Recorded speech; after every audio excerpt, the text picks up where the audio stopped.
स्नातक स्तरीय जो हमारे सेकंड ग्रेड का जो सिलेबस है, जो पाठ्यक्रम है, उसमें अपने कबीर ग्रंथावली चल रही है और उसमें अपने पहला अंग पढ़ लिया है गुरुदेव को अंग। सबसे पहले गुरुदेव का अंग पढ़ लिया है। अब दूसरा जो अंग पढ़ रहे हैं जो शाखा है इनकी, जैसे कि इनका बीज ग्रंथ है उसके 3 है, शाक्य शपथ में, तो शाक्य में से ही है। जो शाक्य में से पहला अंग क्या पढ़ा आपने, गुरुदेव को अंग। अब दूसरा कौन सा पढ़ेंगे अपन आज, सुमिरन को अंग। अब देखो गुरुदेव को अंग में और सुमिरन को अंग में, उनके नाम से मैं बताना चाहिए इनमें क्या चीज है कि गुरुदेव को अंग में वो शाखा है जिनमें कबीर ने गुरु की महिमा का वर्णन किया है।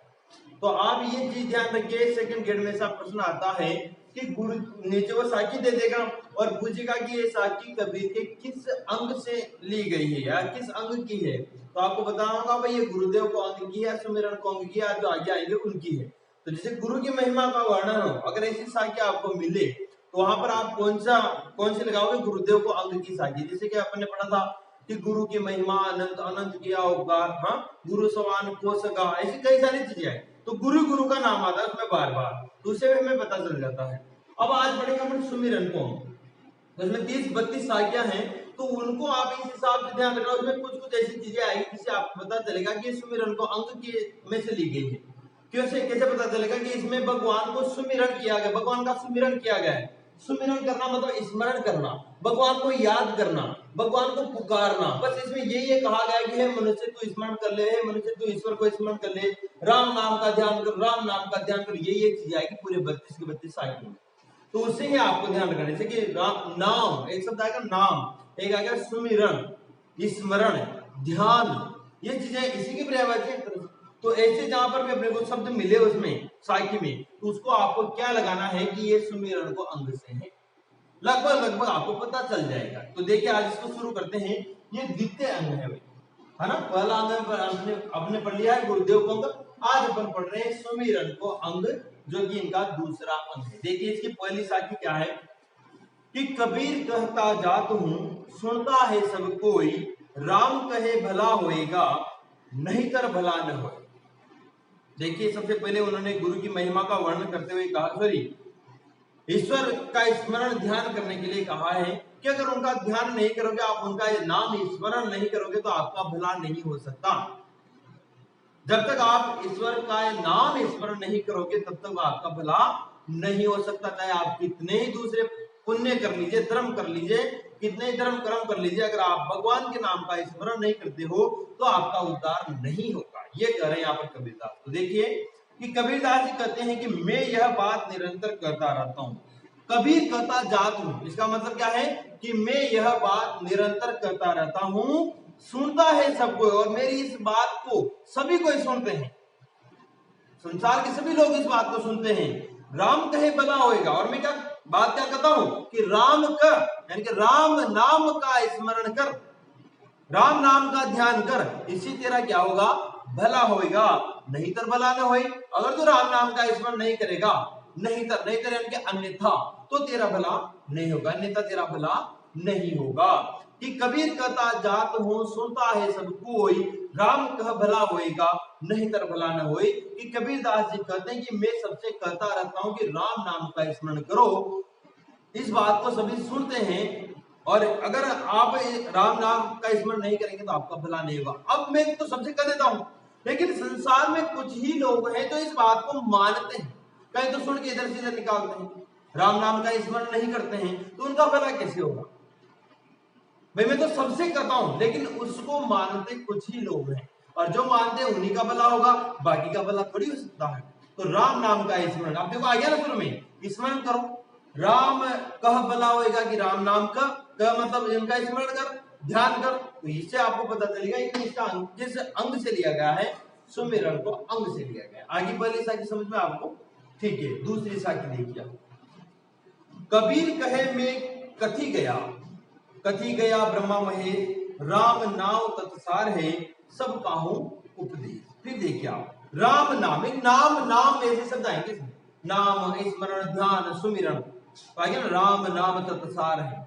देखिए कबीर कहे मैं कथी गया मतलब कहता गया, मैंने कह दिया सबसे, कबीर कह रहे हैं कि मैंने सबसे कह दिया है, मैं सबसे कहता रहता हूँ, कथी गया ब्रह्मा महेश। और इसी बात को जो मैं कहता रहता हूँ ना लोगों से, इसी बात को ब्रह्मा भी कहते हैं और इसी बात को महेश भी कहते हैं। महेश मतलब शिव जी।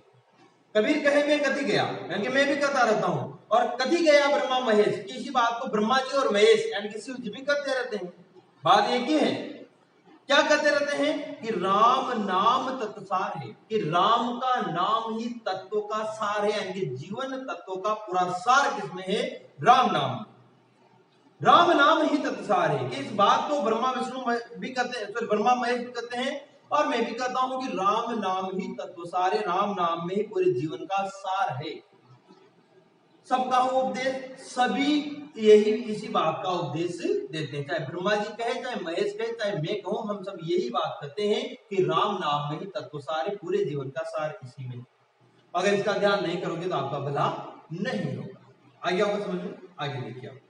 नंबर 3, तत् तिलक तिहु लोक में राम नाम निज सार, जन कबीर मस्तक दिया शोभा अधिक अपार। फिर आगे कबीरदास जी कहते हैं कि ये जो 3 लोक हैं, 3 लोक कौन कौन से? आकाश, पाताल और धरती, है ना, पृथ्वी, इनको 3 लोक मानते हैं। कि तीनों लोकों में, कि तत् तिलक तिहु लोक में, कि तीनों लोकों में राम नाम निस्सार, कि तीनों लोगों में उनके जीवन का सार क्या है? किसमें? राम नाम में ही। भगवान के, ईश्वर में, परमात्मा के नाम में ही तीनों लोगों का क्या है? सार है। जन कबीर मस्तक दिया शोभा अधिक अपार, और उसको कबीर ने अपने मस्तक पर दिया, यानी कि राम नाम को ही कबीर ने अपने मस्तक पर धारण किया है।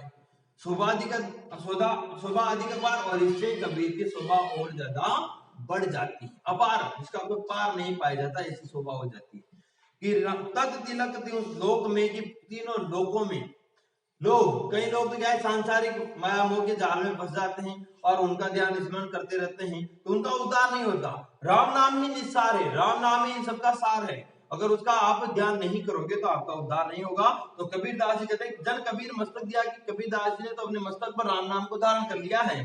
इससे उनके क्या हो रहा है कि शोभा अधिक अपार, उनकी शोभा और ज्यादा बढ़ गई। नेक्स्ट, भगति भजन हरि नाम है, दूजा दुख अपार, मनसा बचा कर्म ना, कबीर सुमिरन सार। लाइट चलिए, इसको चालू कर देते हैं। देखिए,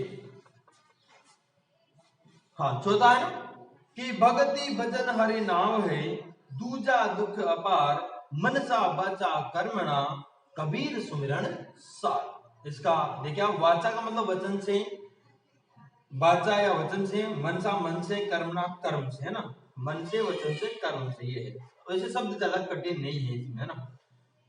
कि भगति भजन हरि नाम है, दूजा दुख अपार। ये कहते कबीरदास जी कहते हैं कि राम की भक्ति करना एवं भजन करना ही हरि का स्मरण करना। कबीरदास जी क्या कहते हैं कि राम की भक्ति करना एवं ईश्वर का भजन करना ही क्या है? क्या है? इसमें बताया कि इनका स्मरण करना ही तत्व, यानी सार है। दूसरा दुख अपार, अगर आप दूसरी चीजों का, दूसरे साधनों का स्मरण करते हैं तो उसमें दुख है, अपार दुख है। और अगर आप दूसरे मार्ग में चलते हो तो उसमें अपार दुख ही दुख मिलेगा आपको।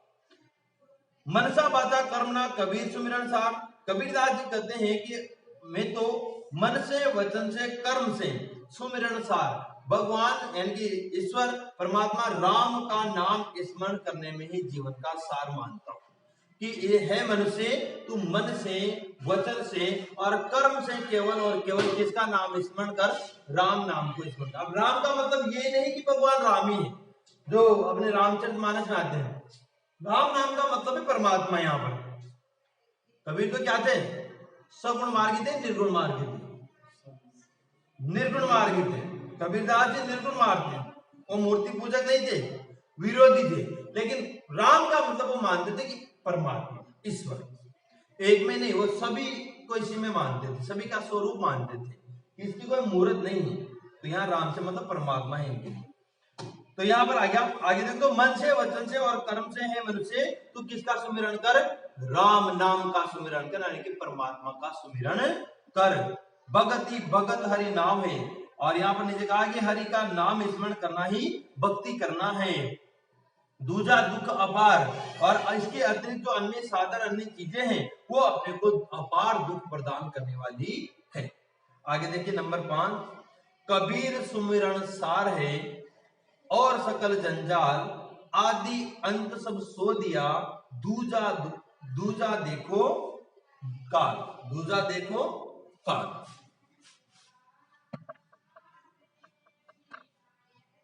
ठीक है, तो पांचवा जो साखी, पांचवी साखी उसका अर्थ करते हैं वो सीधा है, कबीर सुमिरन सार है और सकल जंजाल, आदि अंत सब सो दिया, दूजा देखो काल। सो दिया का मतलब शोध किया, यानी कि ढूंढ लिया, देख लिया, शोध करके मैंने सारा देख लिया, आदि अंत शुरू से लास्ट तक क्या है। कबीर सुमिरन सार है और सकल जंजाल, कबीर दास जी कहते हैं कि सुमिरन में ही सार है, भगवान यानी कि राम नाम या परमात्मा या ईश्वर का नाम स्मरण करने में ही जीवन का क्या है, सार है। और सकल जंजाल, और बाकी जो सब चीजें हैं, सकल मतलब सब, वो क्या है, माया का जंजाल है, माया जाल है, और में कुछ में भी जीवन का सार नहीं है। आदि अंत सब सो दिया, कबीरदास जी कहते हैं मैंने कि आदि, आदि मतलब प्रारंभ, अंत मतलब लास्ट, की प्रारंभ से अंत तक, यानी कि आदि से अंत तक मैंने सब शोध कर लिया है, मतलब सबको देख लिया है मैंने। दूजा देखो काल, यानी कि जो भी इनके अलावा और का सुमिरन करता है उसको काल स्वरूप विनाश, यानी कि काल उसका विनाश कर देता है। दूजा देखो काल, काल का मतलब मृत्यु। जो इसके अलावा दूसरे मार्ग में चलता है, भगवान राम का स्मरण नहीं करता, उनको सुमिरन नहीं करता, उसका वो क्या प्राप्त करता है, काल को, यानी कि मृत्यु को प्राप्त करता है। दूजा देखो काल, अगर इसके अलावा दूसरे रास्ते पर चलता है ना तो उसको काल प्राप्त होता है, यानी कि मृत्यु प्राप्त होती है। छठा नंबर देखिए आप, छठी साखी, चिंता तो हरि नाम की और न चिंता दास, जेकर जो चितवे राम बिन सोई काल की बात। वही बात कबीरदास जी कहते हैं कि चिंता, चिंता मतलब चिंता है, चिंता तो हरि नाम की, कि जो भक्त होता है उसको केवल और केवल हरि के नाम की ही चिंता होती है, हरि का नाम स्मरण करने की ही चिंता उसको सताती है। और न चिंता दास, दास मतलब भक्त को, है ना, भक्त को और किसी की चिंता नहीं सताती। किसकी चिंता सताती? केवल हरि नाम की, हरि के नाम का स्मरण करने की। जेकर जो चितवे राम बिन, और यदि वह कुछ चितवे, चितता है मतलब स्मरण करता है राम के बिना, कि राम के अलावा और कुछ चिंतन करता है, सोई काल के पास, तो काल के पास यानी कि मृत्यु के बंधन में बंध जाता है, या मृत्यु में जकड़ जाता है, उसके बंधन से मुक्त नहीं हो पाता। 7 नंबर देखिए आप, पंच संगी पीऊ पीऊ करे, छठा जो सुमरे मन, आई सूती कबीर की, पाया राम रतन। यहाँ सूती का मतलब है सुक्ति, या अपन कर सकते हैं साधना, कबीर की साधना अवस्था सूती भी कर सकते हैं। और पंच संगी का मतलब है 5 जो अपनी ज्ञानेंद्रियां होती है, क्या क्या है, आंख नाक कान जीभ और त्वचा, ज्ञानेंद्रिया जिनसे हमें ज्ञान प्राप्त होता है, वो इंद्रियां। आंखों से देखते हैं हम, नाक से सूंघ कर, जीभ से वो रस को चख कर, और त्वचा से स्पर्श, और जो अपने ये क्या बताया इन्होंने, कान सुनकर। तो ये 5 ही ज्ञानेंद्रियां हैं, इन्हीं से हमें ज्ञान प्राप्त होता है। तो पंच संगी पीऊ पीऊ करे, कबीरदास जी इस साखी में वर्णन करते हुए कह रहे हैं कि कबीरदास की जो 5 ज्ञानेंद्रियां हैं, मतलब आंख नाक कान जीभ और त्वचा, सभी क्या कर रही है, पीऊ पीऊ कर रही है। पीऊ पीऊ का मतलब यहाँ पर क्या है, ईश्वर के नाम की रट लगा रखी है, पीऊ पीऊ करती रहती ना कोई, वैसे इन्होंने ईश्वर के नाम की क्या लगा रखी है, रट लगा रखी है। छठा जो सुमरे मन, और जो छठा क्या है, 5 जला मन, और मन भी क्या है, इसी का स्मरण करता जा रहा है। आई सूती कबीर की, और इसी राग में भगवान नाम का स्मरण करते करते लगातार रट लगा रहे, पीऊ पीऊ करते हैं ना, वैसे लगातार वो भगवान का स्मरण करते जा रहे हैं कबीरदास जी, मन से भी स्मरण करते जा रहे हैं, 5 ज्ञानेंद्रियों का ध्यान भी ईश्वर के नाम में लगा रखा है। तो क्या हुआ, आई सूती कबीर की, इससे क्या हुआ कि कबीर की कौन सी अवस्था आ गई, साधना अवस्था। कबीर साधना अवस्था तक पहुंच गए, और उसे उन्होंने क्या प्राप्त किया, पाया राम रतन, यानी कि राम रूपी रत्न को उन्होंने प्राप्त कर लिया है। कि जब तक हम 5 ज्ञानेंद्रियों से और अपने मन से भगवान का स्मरण नहीं करेंगे, उनके नाम का स्मरण नहीं करेंगे, उनका ध्यान नहीं करेंगे, अपना पूरा उनके प्रति समर्पित नहीं होंगे, तब तक हमें राम रूपी रत्न प्राप्त नहीं हुआ। तो कबीरदास जी ने ऐसा किया तो उनको राम रूपी रत्न की प्राप्ति हो गई है। अब 8 नंबर देखिए आप, मेरा मन सुमिरे राम को, मेरा मन रामई आही, अब मन रामई है रया, शीश नवाओ काहे। कंफ्यूज हो गए कबीरदास, कैसे हुए कि मेरा मन सुमिरे राम को, कि मेरा मन राम को सुमिरन करता है, राम का सुमिरन करता रहता है हमेशा। मेरा मन रामई आई, और मेरा मन राम का सुमिरन करते करते राम की तरह हो गया है, परमात्मा की तरह हो गया मेरा मन। अब मन रामई है रया, कि अब मेरा मन राममय हो गया, उनके भीतर ही समा गया, वैसा का वैसा ही हो गया। अब बताओ तुम कि शीश यानी कि सिर, नवाओ मतलब झुकाओ काहे, किसका शीश नवाओ, किसकी तरफ शीश नवाओ, यानी कि भक्त और भगवान दोनों एकाकार हो गए, भक्त और भगवान एकाकार हो गए, एक स्वरूप हो गए। तो अब मैं शीश किसको नवाऊं, भाई मैं उनके समान हो गया, अब मैं उनका शीश कैसे नवाऊं, कि वो मैं उनका नवाऊं कि भक्त का नवाऊं, यानी कि भक्त में कि हम दोनों अब एकाकार हो चुके। अब मेरे को कंफ्यूज है कि मैं शीश नवाऊं का है, भाई जब तक मैं भक्त था तब तक तो शीश नवाता था, लेकिन अब तो हम दोनों एकाकार हो गए।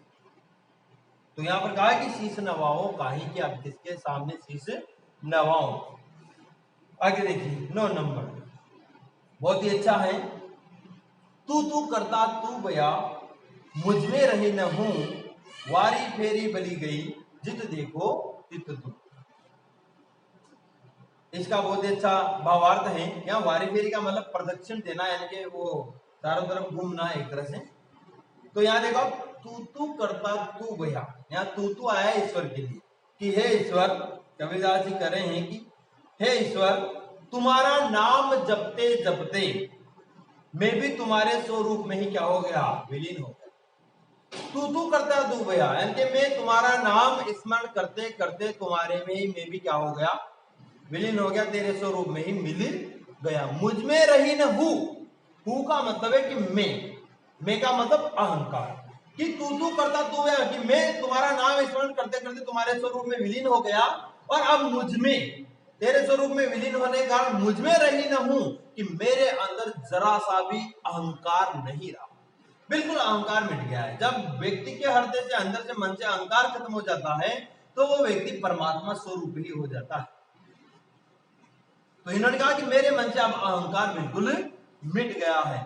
वारी फेरी बली गई, जित देखो तित तू, कि मैं अब तुम्हारे ऊपर पूरी तरह से न्यौछावर होता हूं। वारी फेरी का मतलब यहाँ पर बार बार है, प्रदक्षिणा बार बार करते हैं ना, परिक्रमा, वैसे कि मैं अब तुम्हारे ऊपर बार बार क्या होता हूँ, बली गई, यानी कि मैं तुम्हारे ऊपर बार बार बली जाता हूँ। बली जाता हूँ मतलब न्यौछावर होता हूँ। जित देखो तित तू, अब तो मैं जहां भी देखता हूँ ना, वहां मुझे तू ही तू नजर आता है। ठीक है, ये हुआ 9 नंबर की साखी। तो देखो आपको अभी तक क्या लगा, कबीरदास जी केवल भगवान का इस नाम स्मरण कर रहे हैं सभी साखियों, यही कर रहे हैं ना। इससे हमें पता होना चाहिए कि सुमिरन को अंग की साखियां। ठीक है, 10 नंबर देखिए आप, कबीर निर्भय राम जपी, जब लग दीवे बाती, तेल घटिया बाती बुझी, तब सोएगा दिन राती। परमानेंटली तो सोना है, एक दिन परमानेंटली सोना है, सबको सोना है, आपको भी सोना है, मुझे भी सोना है। जब अपने मौत आ जाएगी तो परमानेंट विश्राम मिल जाएगा, वहां की बात कर रही है। कि कबीर कह रहे हैं कि निर्भय, यानी कि निर्भय होकर राम जपी, कि तू निर्भय होकर किसका ध्यान कर, किसका नाम जप, राम का नाम जप। जब लग दीवे बाती, कि जब तक दीवे यानी कि दीपक, शरीर रूपी दीपक, ये हमारा शरीर क्या माना उन्होंने, दीपक। बाती जीवन रूपी बत्ती, जो दीपक में बाती जलती है ना, वो है जीवन रूपी बाती, उसको तो जीवन माना है। जब तक वो जलती रहेगी हमारा जीवन चलता रहेगा। और दीपक क्या है, अपना शरीर। जैसे वो बाती बुझी, शरीर ऐसे पड़ा रहेगा, दीपक खाली का खाली पड़ा रहेगा। भाई बाती बुझ जाएगी तो दीपक का क्या काम बताओ, हमारे अंदर से आत्मा ही निकल जाएगी तो शरीर पड़ा रहेगा बिल्कुल बेकार। तो ये बात है उन्होंने कि तू निर्भय होकर राम नाम का भजन कर, जप कर, जब तक दिव्यवादी, जब तक तेरा शरीर यानी कि दीपक रूपी शरीर, जीवन रूपी बाती चल रही है तेरे शरीर में, तब तक उनका पूरा पूरा परमानेंट ध्यान कर ले, ये मौका है तेरे पास। तेल घटिया बाती बुझी, और जब तेल का खत्म हो जाएगा इसमें से, यानी कि श्वास रूपी तेल कहा है, तेल को क्या माना है, श्वास, हमारी सांसें। जब तेल घटी यानी कि तेल घट जाएगा और बाती बुझ जाएगी, सांसों से जो चलने वाली बाती हमारी आत्मा किसी तरह नहीं, सांसों से जीवित है हम, शरीर उसी से जीवित है। कि जब तेल खत्म हो जाएगा और तेरी बातें बुझ जाएगी, तब सोएगा दिन रात, तब तुझे परमानेंट दिन रात सोता ही रहना है। तो भगवान नाम का स्मरण कर निर्भय होकर, क्योंकि ये जीवन बड़ी मुश्किल से मिलता है, 84 लाख योनियों में से जब अपन मानव जीवन में आते हैं तभी भगवान राम का स्मरण कर पाते हैं। तो इस जीवन का मतलब मोक्ष प्राप्ति का एक साधन होता है हमें। तो इसमें तू क्या कर, राम नाम का स्मरण कर, ताकि तेरी मुक्ति हो सके, जन्म मरण के बंधन से तू छूट सके। समझ में आ गया होगा आपको। आगे देखिए, कबीर सूता क्या करे, काहे न देखे जागी, जाता संग ते बिछुड़िया, काहे के संग लागी। बहुत अच्छा है। कबीरदास जी कहते हैं कि तू सूता क्या कर रहा है भाई, तू सूता सूता क्या कर रहा है। मतलब सूता सूता का मतलब है कि अज्ञान अवस्था में, अज्ञान में पड़ा हुआ तू क्या कर रहा है इस संसार में, तुझे बड़ी मुश्किल से मानव जीवन मिला है और तू इसमें भी सो रहा है। मतलब अज्ञानतावश इधर उधर भटक रहा है, सांसारिक माया मोह में फंसा हुआ है, भगवान राम के नाम का स्मरण कर ही नहीं रहा। तो उसको क्या बताओ, ऐसे व्यक्ति को सोता हुआ बताओ, तू सो रहा है। सोता हुआ का मतलब नहीं कि बेड में खर्राटे भर रहा है, वो मतलब नहीं यहाँ पर। उसका मतलब ये है कि तू राम नाम का स्मरण नहीं कर रहा है, तू सो रहा है, तू सांसारिक माया मोह में फंसा हुआ है, माया जाल में फंसा हुआ है। कबीर कह रहे कि हे मनुष्य, तू सोता हुआ क्या कर रहा है, काहे ने देखे जागी, तू जाग कर क्यों नहीं देखता, ज्ञान प्राप्त करके भगवान राम का नाम क्यों नहीं जपता। जाका संग ते बिछड़ा, तू जिससे बिछड़ा था ताही के संग लागी, तू उसके अंग वापस उसके उसी में क्यों नहीं मिलना चाहता। मैं हम सब किसके अंश है, परमात्मा के अंश है। कि जाका अंग ते बिछड़े, यानी जिससे हम बिछड़ कर आए हैं, परमात्मा का अंश है अपन, तो उसका ज्ञान प्राप्त करता है कि अंग लागी, वापस उसमें क्यों नहीं समा जाता, तो सो क्यों रहा है। 12 नंबर देखिए, फिर वही है, कबीर सूता क्या करे, जागी न जपे मुरारी, एक दिन भी सोना लंबे पांव पसारी। परमानेंट एक दिन लंबा पैर पसार सोना। हाँ, तो कबीरदास कह रहे कि हे मनुष्य, तू अज्ञान निद्रा में पड़ा पड़ा क्या कर रहा है। सूता सूता मतलब अज्ञान निद्रा में पड़ा पड़ा क्या कर रहा है। जागी न जपे मुरारी, कि तू जाग कर मुरारी को क्यों नहीं जपता। मुरारी कौन, मुर नामक राक्षस के अरि, मुर प्लस अरि, मुर राक्षस था, उसका वध किया था, इसलिए उसके शत्रु कहे जाते हैं। कौन, भगवान श्री कृष्ण। कि तू मुरारी का ध्यान क्यों नहीं करता। अब उन्होंने ये नहीं कहा कि राम अलग है कृष्ण अलग है, सब एक है। यहाँ मुरारी भी कहते हैं, वो सबको एक मानते थे, अलग अलग ईश्वर कभी नहीं माना कबीरदास जी, एक में ही सबको मानते थे। कि तू क्यों नहीं मुरारी का ध्यान करता, क्यों नहीं जपता। एक दिन भी सोना लंबे पांव पसारी, वैसे भी एक दिन सबको लंबे पैर पसार कर सोना है, तो यानी सबकी मृत्यु होनी तो है। तो जब तक तेरे पास जीवन है, ये सांसें चल रही है, उनका स्मरण कर। तो बार बार क्या चीज आ रही, स्मरण कर, ध्यान कर, उनको सुमिरन कर। तो सुमिरन को हम चल रहा है अपने, ठीक है। आगे देखिए 13 नंबर, कबीर सूता क्या करे, उठी न रोवे दुख, झांका बासा गोर में, सो क्यों सोवे सुख। यहाँ गोर शब्द को आप रट लीजिए। गोर का मतलब होता है कब। कब देखा होगा आपने, अपने तो नहीं कहते, लेकिन दूसरे जो समाज हैं वहां उनमें कहते गोरे, गोरिया, गोरिया कहते हैं, देसी भाषा में गोरे कहते हैं, गोरिया मतलब तो गोरिया, वहां गोरे में यानी कि कब्र है, वहां कब्र कहते हैं गोर का मतलब है ना। तो कबीर सूता क्या करे, उठी न रोवे दुख, जाका बासा गोर में, सो क्यों सोवे सुख। कबीरदास जी कहते हैं कि तू सूता सूता क्या कर रहा है, अज्ञान निद्रा में पड़ा पड़ा क्या कर रहा है। उठी न रोवे दुख, अब तो अभी सो रहा है, फिर दोबारा उठेगा तो तुझे दुख ही मिलेगा। अगर तू अगले जन्म में उठेगा तो तुझे दुख ही मिलेगा, दोबारा तुझे यही 84 लाख योनि में भटकना पड़ेगा इधर उधर। तो उठी न रोवे दुख, तब तो दोबारा रोएगा ना, तभी दुखी रोएगा तू। तो क्या कर, जाका बासा गोर में। कबीरदास जी कह रहे कि जिनका वास ही कब्र में है, सो क्यों सोवे सुख, वे व्यक्ति सुख से कैसे सो सकते हैं। मतलब हम सबके लिए कहा कबीरदास जी कि हम सबका निवास स्थान क्या है, कब्र। भाई एक दिन हमें कहाँ जाना है, अरे कब्र में तो जाना है। यानी कि जब हमारी मृत्यु हो जाएगी तब सब कहाँ चले जाएंगे, कब्र में। तो कि जाका बासा गोर में, सो क्यों सोवे सुख, कि जिनका निवास गोर में है यानी कि कब्र में है, वो व्यक्ति सुख से कैसे सो सकते हैं। हाँ, आप सबको पता है ना, एक ना एक दिन हमारी मृत्यु होगी, शमशान में जाएंगे, कब्र में जाएंगे, तो फिर आप सुख से कैसे रह सकते हो भाई। तो जागो, भगवान नाम का स्मरण करो ताकि आपकी मुक्ति हो सके। नेक्स्ट देखिए, आप समझ में आ गया होगा आपको ये 13 नंबर। चलो इसके बाद अपन दूसरा वीडियो बना लेते हैं। अब यहाँ इसको